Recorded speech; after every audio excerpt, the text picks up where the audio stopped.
హిమాలయ దేశం టిబెట్ను భారీ భూకంపం వణికించింది. ఈ భూకంప ప్రభావం నేపాల్, ఇండియాపై కూడా పడింది. టిబెట్లో భారీ ప్రాణ నష్టం జరగ్గా నేపాల్లో పలు భవనాలు నేలకొరిగాయి. మంగళవారం ఉదయం సంభవించిన ఈ భూకంపం తీవ్రత రిక్టర్ స్కేలుపై 7.1గా నమోదైంది. ఈ విపత్తు కారణంగా టిబెట్లో ఇప్పటి వరకు కనీసం 95 మంది మరణించినట్లు తెలుస్తోంది. ఈ మేరకు చైనా అధికారిక మీడియా వెల్లడించింది. మరో 130 మంది గాయపడినట్లు తెలిపింది. మృతుల సంఖ్య మరింత పెరిగే అవకాశం ఉన్నట్లు సమాచారం.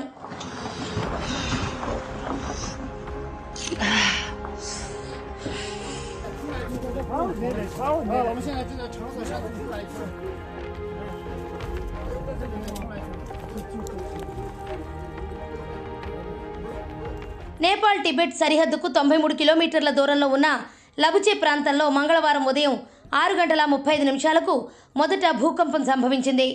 ఈ భూకంపం ప్రభావం ప్రధానంగా టిబెట్లోని షిగాత్సే రీజియన్పై పడింది. ప్రాణ నష్టం అంతా ఇక్కడే సంభవించింది. టిబెట్లోని షిజాంగ్లో 10 కిలోమీటర్ల లోతులో భూకంప కేంద్రాన్ని గుర్తించినట్లు నేపాల్ అధికారులు వెల్లడించారు. కొన్ని క్షణాల పాటు తీవ్ర స్థాయిలో ప్రకంపనలు రావడంతో ప్రజలు తీవ్ర భయాందోళనకు గురయ్యారు. ఇళ్ల నుంచి బయటకు పరుగులు తీశారు. భూకంపం వచ్చినప్పుడు ప్రజలు పరుగులు తీసిన దృశ్యాలు కొన్ని సీసీటీవీ కెమెరాలో రికార్డయ్యాయి.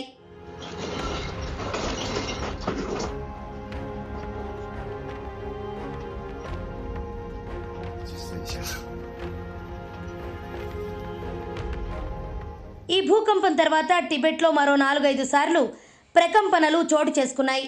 వీటి తీవ్రత 4.7, 4.9గా నమోదైనట్లు అధికారులు వెల్లడించారు. వరుస భూకంపాలతో షిగాత్సే ప్రాంతంలో పలు భవనాలు నేలమట్టమయ్యాయి. శిథిలాల కింద పలువురు చిక్కుకున్నట్లు సమాచారం. ప్రస్తుతం సహాయక చర్యలు కొనసాగుతున్నాయి.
Sorry.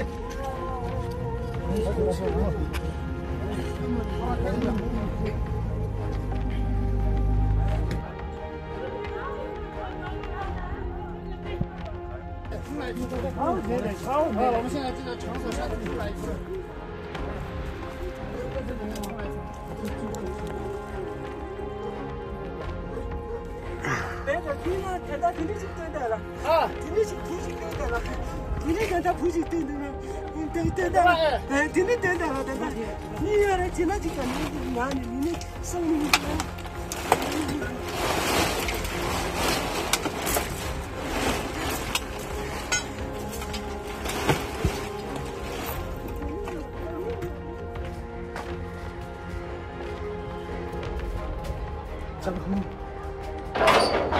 잡이 걸러.